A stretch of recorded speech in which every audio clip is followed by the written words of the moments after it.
নমস্কার বন্ধুরা, welcome back to my channel. শুরু করছি ভিডিওতে কথা বলবো বৃষ্টিকে নিয়ে। অনেক কিছু জানতে পেরেছি এবং সেগুলো আপনাদের সঙ্গে অবশ্যই শেয়ার করব, তাই জন্য এই ভিডিওটা করছি। তো এখন বর্তমানে আমরা বৃষ্টির ভিডিও থেকেও যেটা দেখতে পেলাম, বৃষ্টি বাড়িতে নেই। বৃষ্টি নাকি গত এক সপ্তাহ যাবৎ বাড়িতে নেই। হঠাৎ করে বৃষ্টি বাড়ি ছেড়ে চলে গেল, মানে বাপের বাড়িতে গিয়ে থাকছে, আর রিতম সারাদিন অফিসে থাকছে, মানে বাড়িটা সারাদিন খালি থাকছে, তাই তো। বাড়িতে যদি কেউ আসে টাসে মোটামুটি কড়া নেড়ে সে কিন্তু চলে যাবে, আর তার কিছু করার থাকবে না। তো চলুন বন্ধুরা, ভিডিওর ভেতরে ঢুকি। একটু ভিতরে অনেক কিছু আপনাদেরকে ইনফরমেশন দেওয়া আছে, তো সেটাই আজকে শেয়ার করছি। আচ্ছা, বৃষ্টির আগের দিনের ভিডিওতে কি দেখা গেল যে বৃষ্টি প্রচণ্ড অসুস্থ এবং হঠাৎ করেই অসুস্থ হয়ে পড়েছে, এবং তার জন্য সে চলে গেছে সোজা তার বাপের বাড়ি। আচ্ছা, তার অসুস্থতা বোঝানোর জন্য আমাদেরকে কি করা হচ্ছে? তার অসুস্থতা বোঝানোর জন্য আমাদেরকে এটা দেখানো হচ্ছে যে তার মা তার মাথায় বা গায়ে অয়েল ম্যাসাজ করছে, দুটো জায়গাতেই করছে, অয়েল ম্যাসাজ করছে, এবং সে রোদে বসে আছে। আর আমাদেরকে অসুস্থতা বোঝানোর জন্য সে কিন্তু কায়দা করে ঘাড়ের ব্যান্ডেজটা দেখিয়ে দিল সে কতটা অসুস্থ। আচ্ছা, মানে ওই অয়েল ম্যাসাজ করলেই ঘাড়ে একটা ব্যান্ডেজ হলেই সে প্রচণ্ড অসুস্থ হয়ে যাবে, ঠিক আছে? কারণ টেস্ট করা দেখিয়েছে, সেটা তো মানুষের সিম্প্যাথি অতটা পায়নি, বুঝলাম। তারপরে এইটা। আচ্ছা, আর কি দেখলাম আমরা ভিডিওতে? আর দেখলাম ওর যে হাজব্যান্ড এখনকার, যাকে সবাই দেওর বলে আর কি, তো সে যেখানে বোধহয় জব করছে কোনো একটি জায়গায়, এবং সেখানে সমস্ত কিছু হেজি করে রাখা আছে, এবং সেখানে সে বিভৎস কাজ করছে। আচ্ছা, তারপরে এটা সে জানাচ্ছে যে বৃষ্টিকে ছাড়া সে নাকি থাকতেই পারে না। বৃষ্টিকে ছাড়া সে একদম থাকতে পারে না, সে তো আমরা অবশ্যই জানি, কারণ বৃষ্টিকে ছাড়া যে সে থাকতেই পারে না। এবং সেটা তো সব থেকে বড় প্রমাণ হচ্ছে বৃষ্টি তার একটা সম্পর্কে থাকাকালীনই সে তাকে রেজিস্ট্রি করে, এবং তারপরে সেখান থেকে তার সংসার থেকে তাকে একদম শিলিগুড়িতে নিয়ে গিয়ে তোলে, তাই না? তো কি ঘটেছিল এক্স্যাক্টলি ওই দিন, ওই রাত্রিবেলা কি ঘটেছিল যখন বৃষ্টি বাধ্য হয়েছিল কলকাতা থেকে শিলিগুড়ি যেতে? বন্ধুরা, এই যে বৃষ্টি আমাদেরকে গত এক বছর একটা অন্যরকম ভিডিও দেখিয়েছে প্রীতমের সঙ্গে। এক বছরের কিছু এখনো হয়নি, কাছাকাছি। আবার আরেকটা বছরে, তার আগের বছর যদি আমরা ভিডিও দেখি, সেখানে দেখব সমানে ও স্বামীর নিন্দে করে যাচ্ছে, সমানে। তখন কিন্তু অলরেডি ও রিতমকে বিয়ে করে ফেলেছে, ঠিক আছে? ওর কথা অনুযায়ী বিয়ে করে ফেলেছে, মানে রেজিস্ট্রি করে ফেলেছে।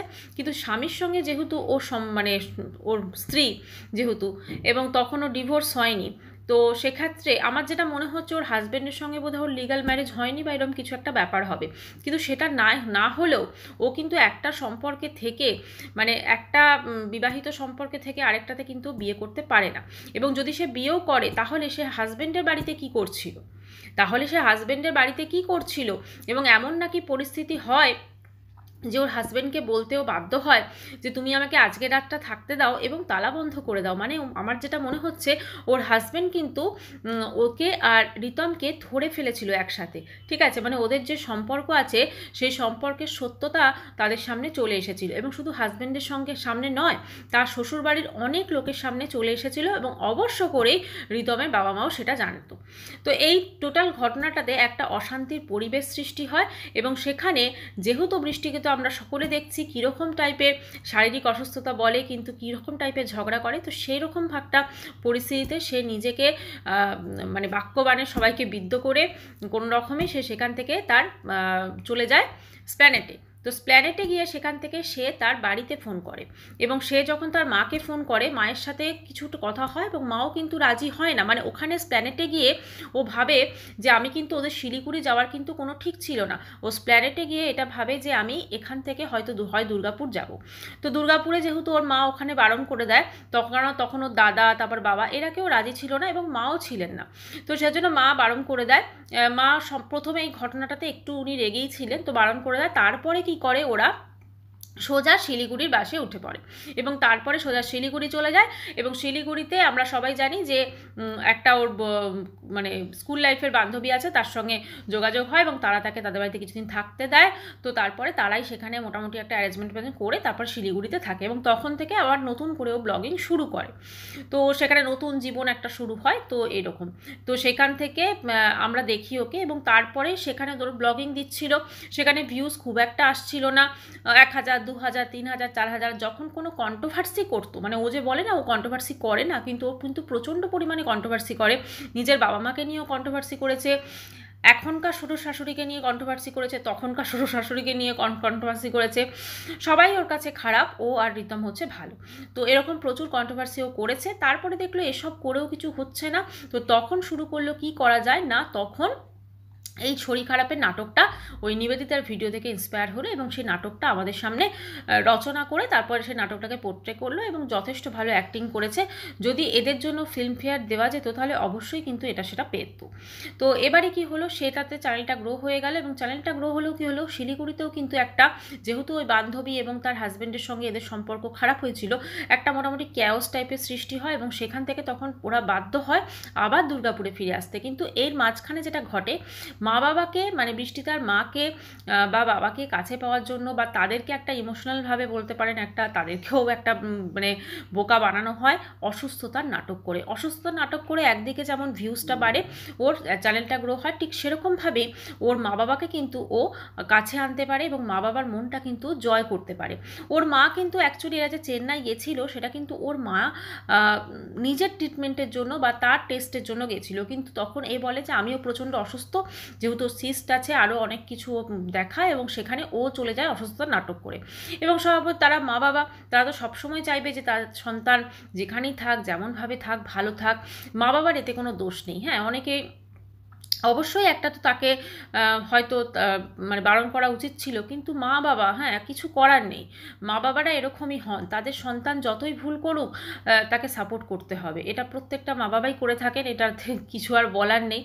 তো যাই হোক, সেই মা বাবা তখন তাকে সাপোর্ট করে এবং তারপরে ওরা যখন মা বাবাও তো দেখি একটা সময় শিলিগুড়ি থেকে চলে আসে, তো মা বাবা যখন শিলিগুড়ি থেকে চলে আসে তখন কিন্তু ওখানে ওই বান্ধবী এবং তার হাজব্যান্ডের সঙ্গে এদের সম্পর্ক ক্রমশ খারাপ হতে শুরু করে এবং রীতিমতো বান্ধবীর হাজব্যান্ড এদেরকে একদম থ্রেট দেয়, আমরা সেটা দেখেছি, ও সেটা শুনিয়েছে। তো তারপরে তখন তারা বাধ্য হয় একদম এই দুর্গাপুর ফিরে আসতে নিজেদের সেফটির জন্য। তাহলে আমরা কি দেখলাম, কলকাতা থেকে পালিয়ে গেল শিলিগুড়ি, প্রথমে গেল স্প্ল্যানেট এবং স্প্ল্যানেটে গিয়ে মাকে ফোন করলো, মা বলল যে না আমি তো এখানে তো করতে পারি না, তখন সেখান থেকে চলে গেল শিলিগুড়ি, শিলিগুড়িতে গিয়ে আবার সেখানে একটা সম্পর্ক খারাপ হতে থাকলো স্কুল লাইফের বান্ধবী এবং তার হাজব্যান্ডের সঙ্গে, তারপরে শিলিগুড়ি থেকে আবার এটা দুর্গাপুরে ফিরে এলো।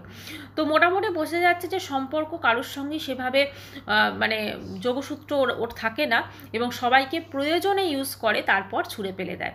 আজকে বলতে খুব খারাপ লাগছে, মাকে আজকে যেমন মানে মাকে নিয়ে কথা বলছে, একটা সময় কিন্তু মাকে বাবাকে নিয়ে প্রচুর কথা বলেছিল, প্রচুর কথা, তো সেইগুলো কিন্তু আজকের দিনে দাঁড়িয়ে খুব অদ্ভুত লাগে। তো যাই হোক, তারপরে এই যে বাড়ি ছেড়ে ও গেছে, ঠিক আছে, বাড়ি ছেড়ে ও কেন গেছে ওখানে না, সেখানে বান্ধবীর যে হাজব্যান্ড সে আসবে বলেছিল, প্লাস ওর যে আগের হাজব্যান্ড সেও কিন্তু, যেহেতু ওর ছেলে বা ওদের নিয়ে বদনাম করা হচ্ছে বা আরও অনেক কিছু হচ্ছে, তো সেও কিন্তু যখন তখন ওইখানে পৌঁছতে পারে, মানে যে হাজব্যান্ড আছে আর কি। তো একটা কথাই বলবো যে কাউকে ভালোবাসাটা কোনো অন্যায় নয়, ও যে ভালোবেসেছে রিতমকে সেটা কোনো অন্যায় নয়, কিন্তু কাউকে চিট করে তুমি ভালোবাসছো, একটা সম্পর্কে থাকাকালীন তুমি এত বড় একটা ষড়যন্ত্রের মতো করো যেখানে তুমি তোমার হাজব্যান্ডের নামে নিন্দে করে করে প্রত্যেকটা ভিডিও করো, তুমি তোমার শ্বশুরবাড়ির লোককে নিন্দে করে ভিডিও করো শুধুমাত্র তোমাদের একটা প্ল্যানকে তোমরা সাকসেসফুল করবে বলে। আজকে কি সত্যি সত্যি সেই প্ল্যানটাকে সাকসেসফুল হয়েছে? আজকে চ্যানেলে হয়তো সাবস্ক্রিপশন বেড়েছে, কিন্তু কটা ভিউজ আসছে চ্যানেলে?